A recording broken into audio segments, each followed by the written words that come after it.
Okay, I have 107 slides in 1,800 seconds, so let's light this candle. So there's a perfect storm of good thing in retail. I'm going to talk about retail as it hits technology and then make some predictions and some recommendations. So you continue to have supply taken out of the system, which is good if you're an incumbent player. Effectively, we've had a kind of a culling of the herd known as retail. That was long overdue. The weak have basically all experienced this opportunistic infection called Amazon, and it is clearing out the weak and the elderly in retail. So we've had this tightly wound spring known as retail stocks, where effectively the narrative until 2017 from all Wall Street analysts was that all retailers were going out of business except one, so their stocks have been beaten down badly. But rumors of the death of retail have been greatly exaggerated, and we've seen an incredible pop in the retailers that have survived. And this is some of the year-on-year stock performance of some iconic names. But in general, most retailers that have survived are up anywhere between 20 and 50% their stocks in the last 12 months. You can't talk about retail without talking about the great white shark that is reshaping the business of retail, and I would argue our economy. And people know Amazon's very successful. They know it's very influential, but most people really don't understand the scale of the Seattle firm. So this is June 17, some enormous retailers who've done really well. This is Amazon's market cap on the right. So combined market cap of these companies, $304 billion, combined market cap of Amazon, $474. Let's fast forward just 12 months. Let's look at the value that all of these firms added in 1 year. And this is a good year in retail. And then let's look at the value that Amazon added to its market capitalization. So in a great year for retail, they've gone from $304 billion to $340. Amazon went from $474 to $858. It sits at about $955 today. To give you a sense of the value that Amazon has added in the last 52 weeks to its market cap, it has added the value of all of these retailers in the last 12 months. So while retail is coming back and saying, hey, we're still alive, Amazon has added the value of all of these firms to its market cap in the last 12 months. It's also added the value of all of these firms to its market cap in the last 12 months. So take L Brands, Adidas, American Eagle, VF, The Gap, PVH, Ralph Lauren, Fast Retailing, Urban Outfitters, Lululemon, Nike, TJX, and just add that, and you have what Amazon has done in the last 12 months. Add all of these iconic CPG firms, again, not what Amazon has increased in the last 12 months, and finally you get the point. Add every luxury brand in the world, and you get what Amazon's added in the last 12 months. Continues to dominate online. Biggest customer of Google is in fact Amazon. Traffic, if it's an indicator, shows you just the dominance of online traffic flows as it relates to retail. 49%, the most valuable channel in the world, the one that attracts the most capitalization or value, is not the retail distribution in China. It's not even e-commerce in China. The channel that garners the most valuation or stakeholder value is e-commerce, and $1 out of $2 flows through one entity. Everyone's freaked out about the concentration in telco and says, we need to regulate telco because it's so concentrated. These are monopolies. This is the concentration in telco. Again, this is the concentration in e-commerce. This is the concentration in cable. This is the concentration in auto. And again, just to revisit, this is the concentration in the most valuable channel in the world, U.S. e-commerce. So we have a model here, and it's China. China has also decided to let winners kind of run unfettered, and we have the same similar type of concentration. Alibaba's revenue skyrocketing. It's great to be the biggest and best in the fastest growing economy in the world. People worry about these companies taking on our giants. I see no evidence of that because distinct of the incredible skill set these companies have, the Chinese have one problem, and that is they cannot build global brands to save their lives. I can name any global brand from any top 10 economy except for the second largest economy in the world. They are terrible at taking their brands globally. I don't think they pose the same threat that people believe. Now, again, it's great to be number one in the fastest growing economy. WeChat is a top 10 download in 27 markets. But if I ask you to name a Chinese global brand, you're going to have a difficult time. They're just not good at permeating cultural and geographic boundaries. That's a skill set the Chinese thus far have not demonstrated. We think of Amazon as a retailer. Amazon is about to become one of the largest media companies in the world. This is Morgan Stanley's projection of the annual or the 2018 revenues. When I say revenues, I say advertising revenues from Amazon. They had it at $4.5 billion. We track these companies pretty closely. This is my prediction for revenues in 2018 from Amazon. Advertising. Or put another way, I believe Amazon will derive almost as much ad revenue as Instagram, Twitter, and Snapchat combined this year. We could end up in about 2 years with a situation where Amazon is one of the 5 biggest media companies in the world. Ignore the cloud, ignore the retail platform. One of the 5 biggest media companies in the world is a retailer in Seattle. Now, why is that? They're better at monetizing their traffic. 16% of search volume on Amazon has an ad on it, whereas Walmart and Target have only been able to monetize somewhere between 1% and 2% of the search results. So 1 in 6 searches you do on Amazon, which some people have aptly described as a search engine with a warehouse attached to it, 1 in 6 of those search query results is sponsored. Amazon is so powerful they are beginning to extract rents from the ecosystem in the form of Amazon Media Group. How do you compete with Amazon? And this is the argument I made when I was in Washington on Wednesday meeting with elected officials. I think it is impossible to compete with Amazon. And I'll talk a little bit why I believe that is.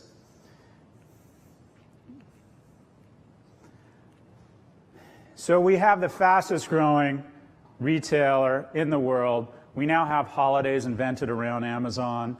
To give you a sense of what's happened, loosely speaking, Amazon has partnered with fanatical investors, 300 million consumers, and some incredible technologists to starch the margin from brands and put other retailers out of business and give the margin back to the consumer. And in exchange, the investors decided that he or she will accept vision and growth rather than profits. And we've never seen that before. So pity Walmart, who did $2.5 trillion in business in the 4 years between 2013 and 2017, and in exchange for that, the marketplace rewarded it with an incremental market capitalization of $63 billion. Meanwhile, Amazon, in those same 4 years, did $584 billion in business, and the marketplace awarded it with another $400 million in incremental market cap. Let's talk about profitability. Walmart racked up $70 billion in profits during those 4 years. The marketplace, again, awarded it with an incremental $63 billion in market cap. Amazon clocked $6 billion in profitability during those 4 years, and yet the marketplace decided those profits were worth $406 billion. Now, why is it impossible to compete with Amazon? At the end of World War II, the Germans had better tanks, better guns, better morale, better officers.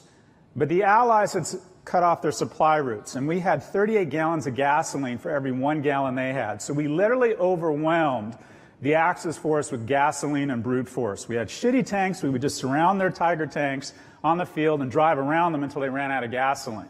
We literally overwhelmed them with brute force.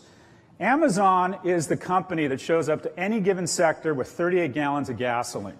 They can overwhelm every sector with cheap capital that no other business has been afforded to the same extent as the Seattle Giants. So they can go into media, and overnight they can be the second largest spender on original content, just behind Netflix, who increased its budget $4 billion when they heard Amazon's footsteps behind it. So Amazon, a retail company, is now the second largest spender on original content in America. I believe that perversion, I believe our society is effectively going through this very uncomfortable transition that is bad for our youth, bad for America, and bad for the planet, where we no longer worship at the altar of character and kindness. We worship at the altar of innovators and billionaires. I think this perversion is best typified by the shit show I refer to as HQ2, where Amazon has gamified the HQ2 process and basically created a game which will result in a transfer of wealth from municipalities, fire districts, school districts, and police forces to Amazon shareholders. I believe it is a ruse.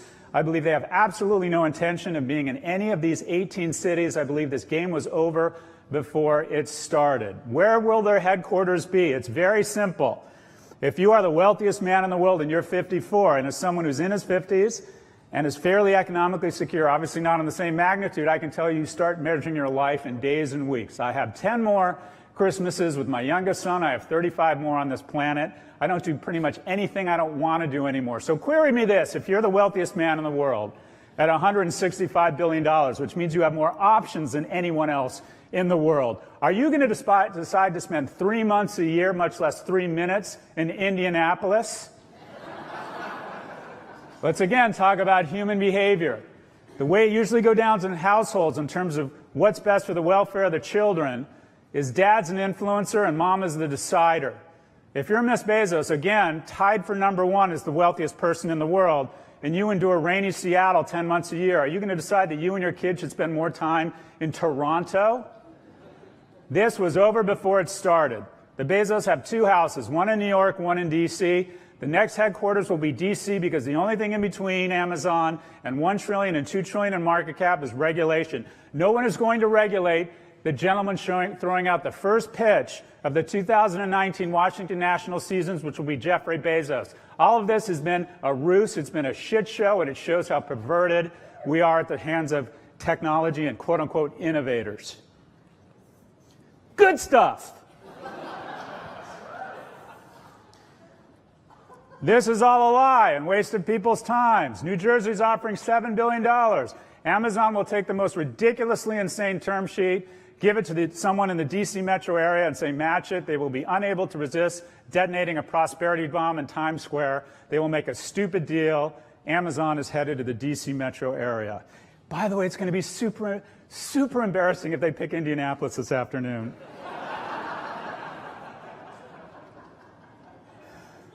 I'm going to skip through. I'm going to stop piling on Amazon. Now, what happens when an economy is set up for taxation and it's not set up for Amazon? Specifically, there were 2 big fissures in the world. The first was when Steve Jobs died young. The best way to cement your status as an icon is to be outstanding at what you do and die early. James Dean and Marilyn Monroe were not that interesting. So we have this quote-unquote new Jesus Christ. Innovation is the religion, Apple is the church, and Steve Jobs is our Jesus Christ, a guy who denied his blood under oath when he was worth $250 million to get out of child support. That is our Jesus Christ. Now, the next fissure is Bezos' 1997 investor letter where he said he was going to focus on truisms of consumer value, selection, convenience.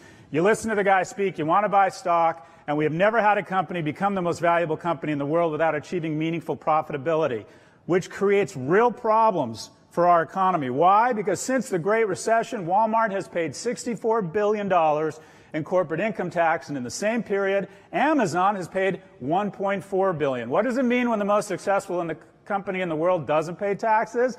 It means everyone else who's less successful has to pay more taxes. We have institutionalized a regressive corporate tax structure at the hands of our idolatry of innovators and Amazon. Alexa, is this a good thing? This is what the city will come to recognize after doing a ridiculous deal with Amazon. It'll be the Olympics on steroids, a lot of ribbon cutting, a lot of high-fiving, and then 10, 20 years later, academics like myself are going to do the math and go, this was stupid. The empire strikes back. There are some firms landing a counterpunch on Amazon. Let's talk about those.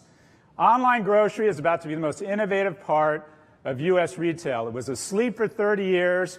All of a sudden, it's about to become the most interesting place. It's the largest consumer market in the world, U.S. grocery, at $800 billion. The majority of the groceries you went into last year, you could do a 1985 test where someone took you in with a blindfold, took you to the center, spun you around, took the blindfold off. You wouldn't know it wasn't 1985. Same shitty brand, same bad lighting, same depressed workforce. But all of a sudden, it's getting real there, and they have to be much more innovative because of the Amazon Whole Foods acquisition.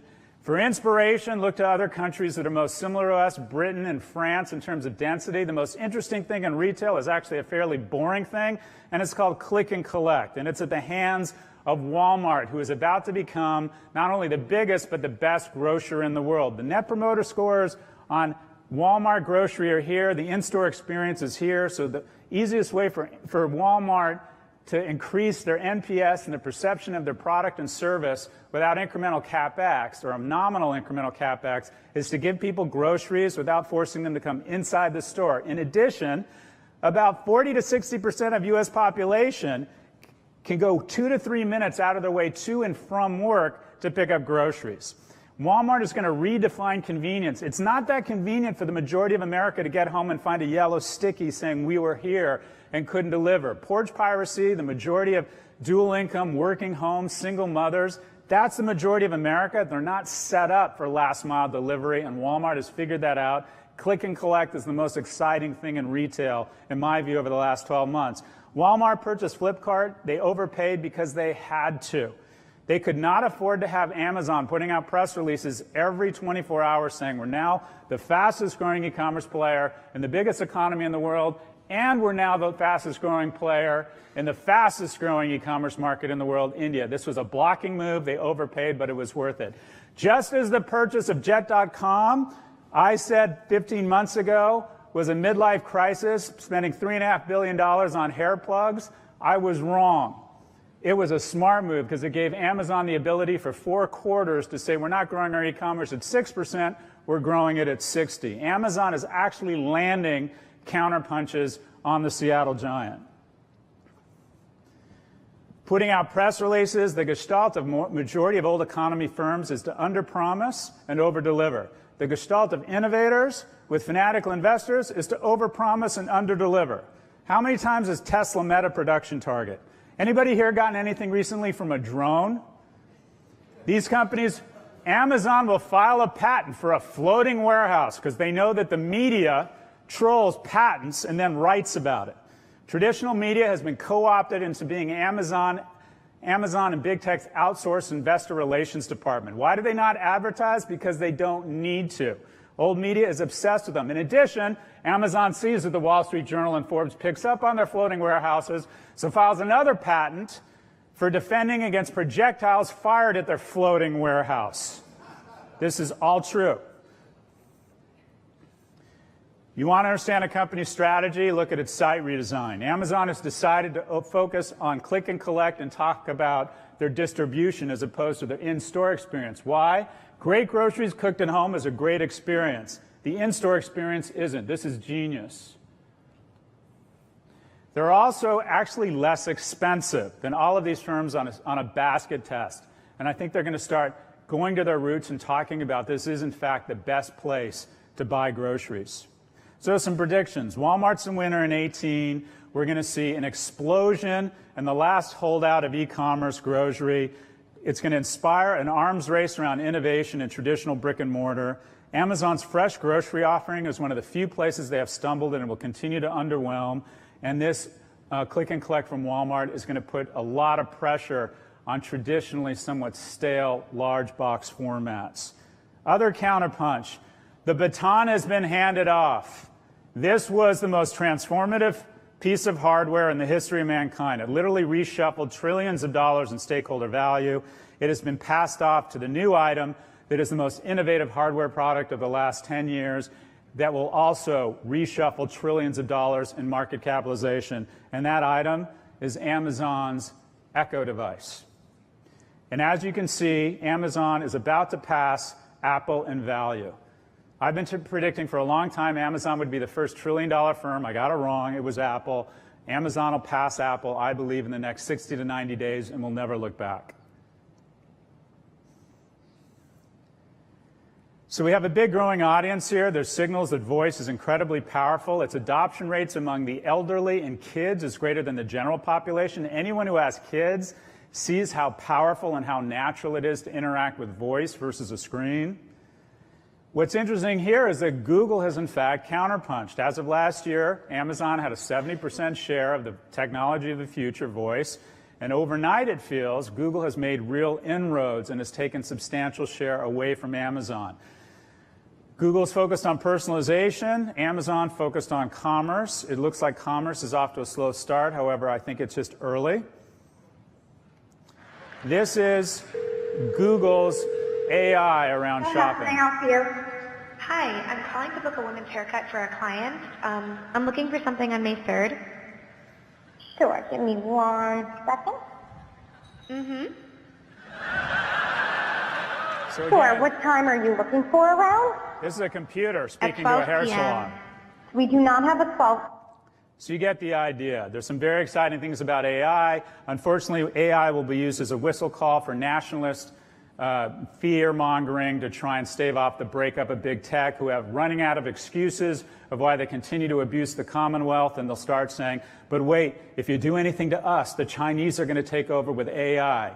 AI is another overhyped technology in my viewpoint, joining the dustbin of virtual reality, which is the stupidest technology introduced in the last 5 years, because one of our Jesus Christ said it was going to unlock new worlds, Mark Zuckerberg. No one's going to put something on their face that acts as a prophylactic that ensures they will never conceive a child. 3D printing was supposed to be the future. Remember 3D printing? Fast, cheap items, when you want them. Great products, fast, super cheap. Well, guess what? Europe and America have this amazing 3D printer, and it's called China. AI has all the makings of a technology that has been overhyped. As far as I can tell, AI is someone very intelligent with some interesting technology in front of a smart 25-year-old with an Excel sheet who understands pivot tables. The next big thing in retail, click and collect, has been the biggest thing for the last 24 months. It'll be the biggest thing for the next 24 months. Moving beyond that, we're going to move to something I would call recurring revenue bundles. And this will be where the war is fought. If you look at the ultimate gangster move in business, number one was the irrational decision by Steve Jobs to take $7 billion out of advertising in 2002 and open 550 temples to the brand, just as supposedly retail was dying, and create a much stronger brand halo that's resulted in a product we'll buy for $1,100 that costs $288 to assemble. That literally created $800 billion in market capitalization. The next gangster move that created more shareholder value was Amazon Prime, that convinced consumers to enter into a recurring revenue relationship. Being single is expensive and tiring. It's a lot of stopping and starting with relationships. It's a lot of preening. It's a lot of buying clothes you shouldn't be buying. It's a lot of spending money on cars that make no sense. Monogamy is the way you build economic security for a household. It's also the way you build shareholder value. Companies that have recurring revenue, like software, are valued at a multiple of revenues versus transactional companies at retail are valued at a multiple of EBITDA. Amazon decided they wanted to be monogamous with 2/3 of American households and entered into a recurring revenue relationship, and is the only retailer that is valued at a multiple of revenues versus a multiple of EBITDA. And every company that wants to be a $300, $400, or $800 billion market cap company needs to have their own recurring revenue bundle. And if you look at the best performers in the stock market, they all have one thing in common. They're platforms that have recurring revenue, and soon enough they will all start to spend their overvalued stock on trying to create a more complex, robust bundle. Walmart's trying to do it. Instacart is a bundle. Traditional retailers, for any of you who own the Restoration member card, 95% of all transaction volume goes through the Restoration Hardware membership card. There's going to be a redefinition, as we discuss, where convenience no longer means speed, but convenience means getting you the products most easily and with the least friction. And the best hope for a company like Walmart is to try to redefine what convenience actually means. Most people don't have cold storage for grocery delivery. Most people aren't home between the hours of 9 and 5. We're going to move to a series of small operating systems. You're going to have one bundle in healthcare, one bundle in apparel, one bundle in grocery, and the lead dog will roll up a bunch of suppliers and be your interface. You will manicure your orders through voice, but you'll only have 3 or 4, similar to what the airlines have done. Think about how perverse your behavior is. Once you get really into Delta, you fly Air France to Europe because you want to get miles on SkyTeam, or maybe you're a One World person. I think this is where the retail economy is headed. People talk about choice. Consumers want less choice. They just want to be more confident in their choices. We're moving to a series of finite numbers of recurring revenue bundles. So, for example, Nike could start a bundle that basically says, we buy Equinox. You get your knee replaced at a Nike clinic. Your food, if you're into health, is delivered by us or partnered with somebody. When I spend the last 2 months of my life somewhere, I'm going to check into the Mandarin Oriental wing at Columbia Presbyterian. These brands will start to move into other categories and say, we're going to be the only brand that focuses on this entire area of consumer spending. It's going to be all-out war to see who builds the biggest recurring revenue bundles. Right now, we have Amazon in the lead. Ritalin retail, another trend. That is these pop-up stores, and I'm sure many of you have seen this. Museum of Pizza, Museum of Ice Cream. They're basically Instagram with a cash register. You're going to see malls turn to more of a WeWork model and have to go to shorter and shorter term leases because there's so much inefficiency in long-term leases. Future of retail will be experiential. WeWork model will extend to retail. Malls will shorten leases or be forced out of business. Sniper retail, picking a specific category. I've got to go really fast. I'm almost out of time. Figuring out, finding a lazy incumbent. Razors, overpriced, way too dominant. Eyeglasses, one company doing $7 billion, fat and happy. Jump to light speed, got to innovate around distribution, product, manufacturing, all across the supply chain. The role model here is probably Warby Parker. The future belongs to the fast. Fast fashion has actually taken more out of the retail ecosystem than Amazon has out of apparel.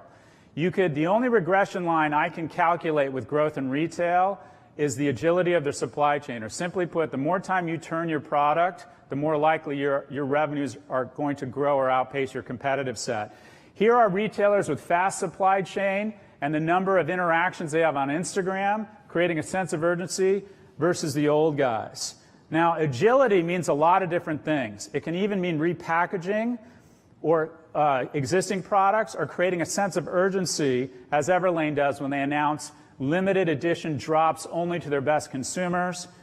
They make, again, a sense of scarcity and urgency with a timeline that sells out. I went into the Adidas store in Soho yesterday. I couldn't find the navy blue Stan Smiths. I said, why not? And they said every 3 months to create the illusion of scarcity, they stopped selling this product. Gemmy's doing a decent job of this. Nike by Melrose, figuring out the specific limited edition of product that would work in that specific store.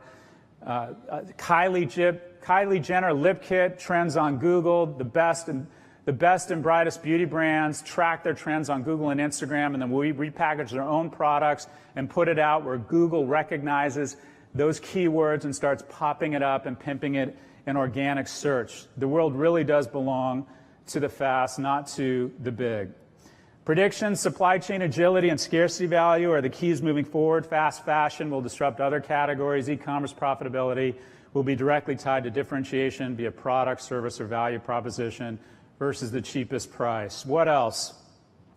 What's the next big area of disruption?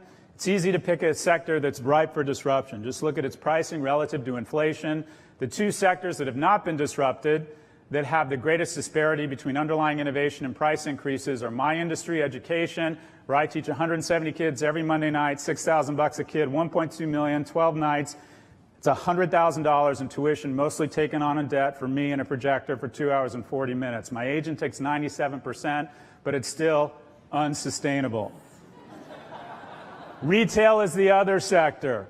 Healthcare is the other sector where costs have vastly outpaced inflation. You're going to see retail and healthcare meet in the middle. You're going to start taking your kids to urgent care, not to the emergency room. And those little retail pop-ups with the medical logos on them are going to become the fastest growing part of retail. And we're seeing it all across the ecosystem. Amazon has become an invasive species that is unhealthy for our economy. It can now perform Jedi mind tricks. It can put out a press release saying it's looking at healthcare. No detail on what that means. Does it mean they're giving gym memberships? Does it mean they're creating their own hospital? And the next morning, the healthcare sector pukes $31 billion. In between the time they acquired Whole Foods and when they closed on it, Kroger, the largest pure-play grocer, shed a third of its value because Amazon had acquired a grocer 1/12 the size of Kroger. They buy a $100 million online pharmacy. Offline pharmacies shed $11 billion the next day. The key to competitive markets is that no one entity has too much control in the marketplace, and we have let this company go well beyond where Standard Oil, Ma Bell, or the railroads are. But aren't they awesome? So we don't have the ability to elect officials who have the testicles descending to actually hold these companies to the same scrutiny and standards we have held every other company over the last 100 years. My last two predictions, if I were going to write another book called The One, it would be about Amazon. Amazon is kicking everyone's ass. In voice, they're kicking Siri's ass in plain view versus Google. They're now the fastest growing media company in the world versus Facebook. Every year I put out 10 predictions and I change the confidence intervals on my predictions. Poland will go to the finals of the World Cup as number 10 now. They were knocked out in the first round. Number 1 is that Jeff Bezos will be throwing out the first pitch of the Washington Nationals game. Shifted to number 2, my most confident prediction was Time's Man of the Year. I heard Benioff's going to be involved in this conference. Time's 2018 Man of the Year will be this individual. So a final word. I think these firms need to be broken up, not because they're evil, that's bullshit, not because they destroy jobs. We need job destroyers, not because they avoid taxes. We need tax avoiders. We break them up because the key to competitive markets is capitalism. I want you to get rid of the macho test. Because I've called for the breakup of big tech, this is how Fox introduces me. I'll go another 2 minutes and I'm done. I go on Fox every Thursday to touch red states. I'm one of the people, the 89% that voted for Hillary in Manhattan, was totally flummoxed by the results, so I try to get out of my shell by going on Fox once a week. And this is how they introduce me since I called for the breakup of big tech. He's a socialist, but we'll have him on the show. You're a socialist. You are a socialist, are you not? You're an interesting guy, because you're a socialist. Stern professor of business, Scott Galloway, frequent guest on the program, and an all-round good guy, despite his socialist past, is with us this morning. Business school professor. I've started 9 companies, hired and fired about 1,700 people. The only money I've ever made is through options on equity, but I'm a socialist in the eyes of Fox. Search your feelings. You know it to be true.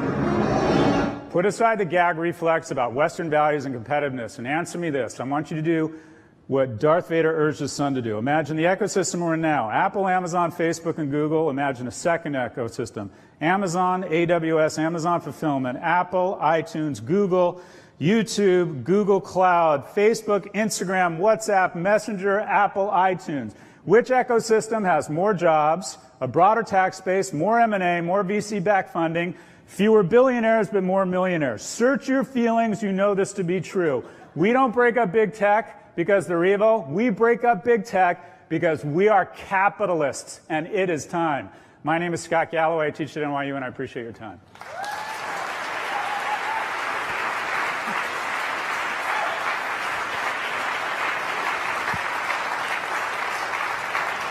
On that one? Yeah.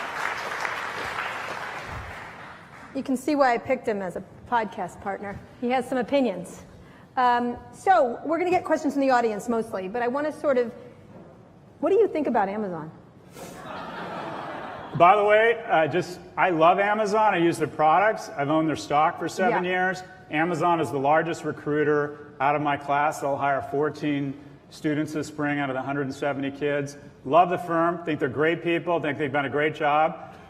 But there's a point, a natural part of the economic cycle. The people at AT&T weren't bad people. The people at the railroads weren't bad people. Well, they may have been. But they may have been bad people. Right. We're at a natural point in the economic cycle where the marketplace needs to be oxygenated. So how do they do that? How is that? How does that happen? Because I don't think it's just Amazon. I think there are several semi-tractor trucks going down the highway.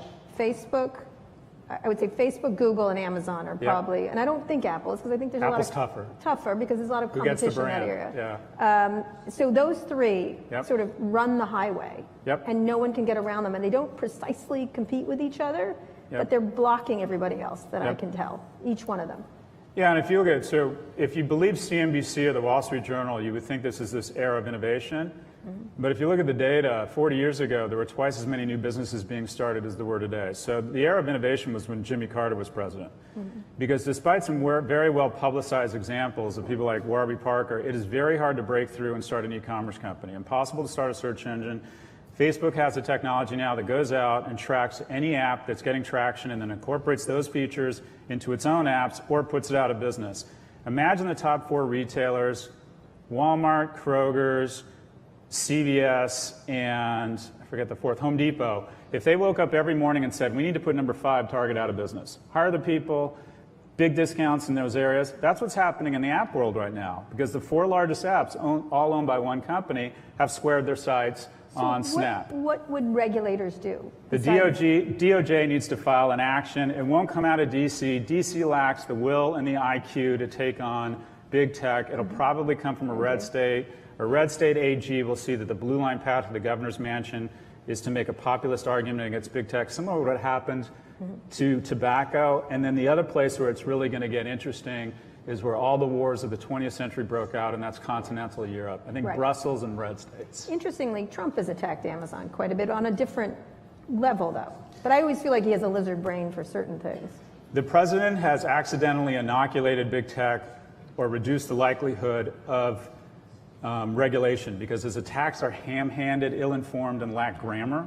So when he says that Amazon Washington Post is not paying state taxes, actually they have been paying state taxes for 3 years. When he tells his DOJ head to go and investigate anti-competitive behavior, good for you, but then they mess it up and snatch defeat from the jaws of victory by talking about them stifling conservative voices.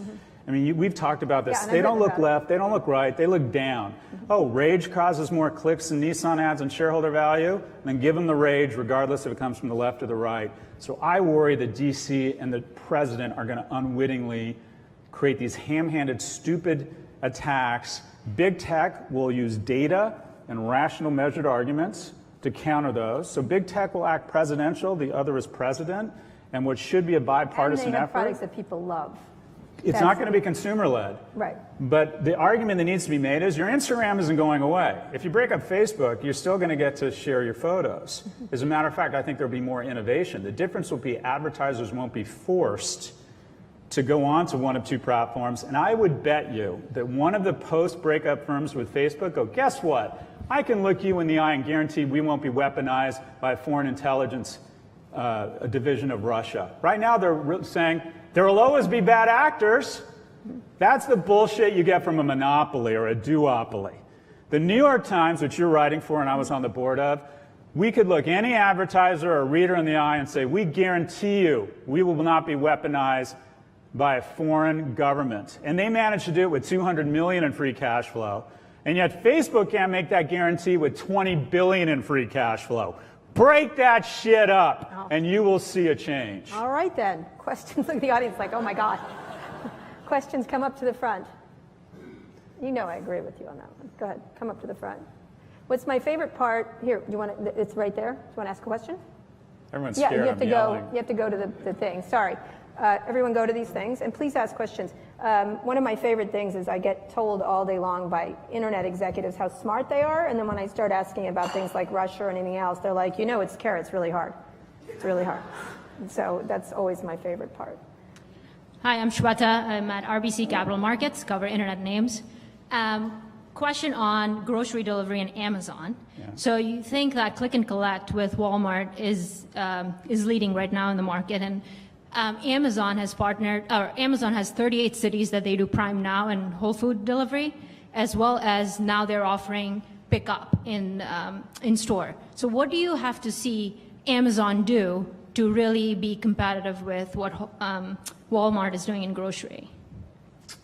Sure, I think they're both going to thrive. I don't think it's neither or. I think our society is bifurcating into Emirates and Southwest and JetBlue, Tiffany and H&M. And I think on grocery, it's going to be Amazon, Whole Foods at the high end, and Walmart will serve everybody else. I mean, we're slowly but surely turning into a nation of 350 million serfs serving 3 million lords. And if you're doing a good job of serving either of those cohorts, you do really well. So LVMH kills it, Zara kills it. You'd hate to be Sears or JCPenney's in the middle. So I think Amazon is having a tough time around the perishable side of it, but I think they'll get there. The bottom line is when you can reinvest 100 cents on the dollar, and everyone else can only reinvest 80 or 90 cents on the dollar, eventually over time you win. Yeah. What about the experience in the store? I know a lot of people, it's really become a delivery. It feels when you walk in. To Whole Foods? To Whole Foods, yeah. And a lot of people say the store experience has gotten a lot worse. Awful. Yeah. Awful. Yeah.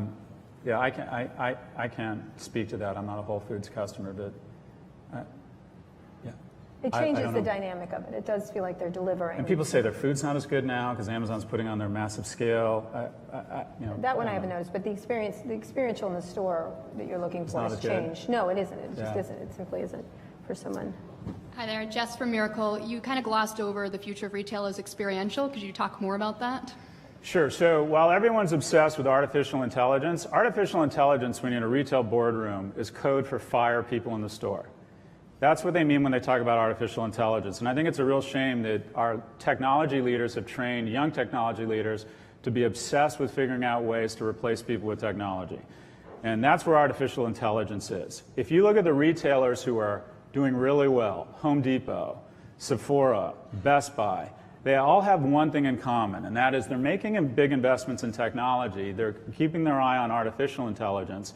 But the places they've made big bets, the place they're really investing is something called organic intelligence. And that is they're spending more on their workers. They're saying to, quote unquote, Best Buy is saying to their blue shirts, hey, you're a junior college grad, you don't have access to Google, you don't have the pedigree, you can run a $15 million business called a Best Buy store, and by the time you're 30, be making 90, 100K a year.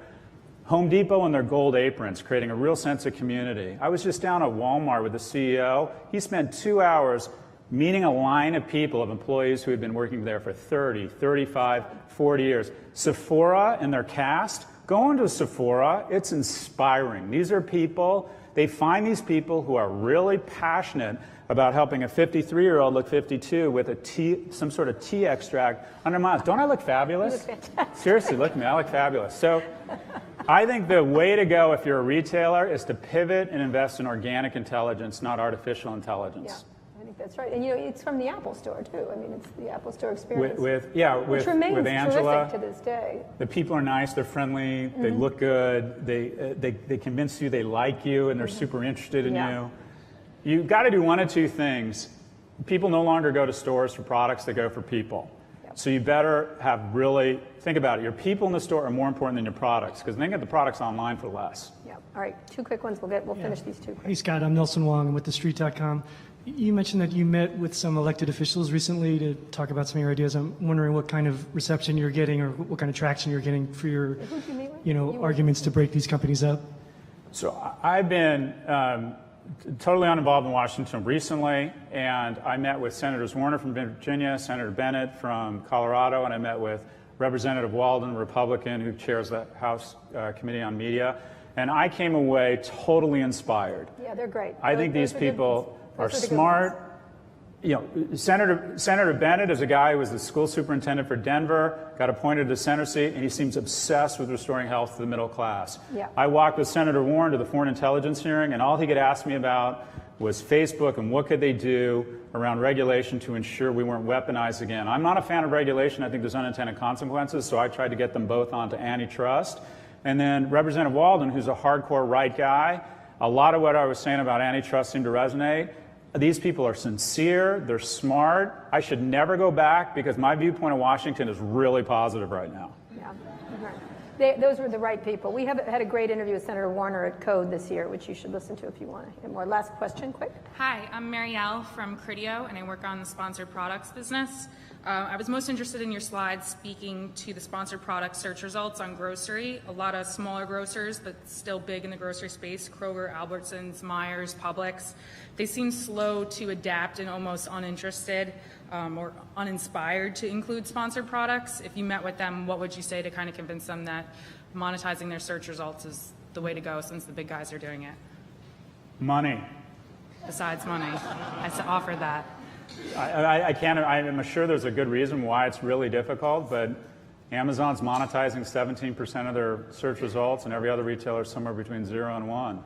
So I'm sure it's difficult, but the most powerful retailers in the world are able to extract rents from the manufacturer's brand. There's more money spent on shopper marketing, that is the end caps that Budweiser pays additional money for, than is spent on advertising. So if the online world just wants to mimic the offline world, there's a lot of rents that can be extracted from manufacturers' brands when you control the interface with the consumer online. That was a radically boring answer. So real quick, I had suggested, we're going to call this podcast Pivot. This is what I wanted to call it, and you tell me No. which names are better.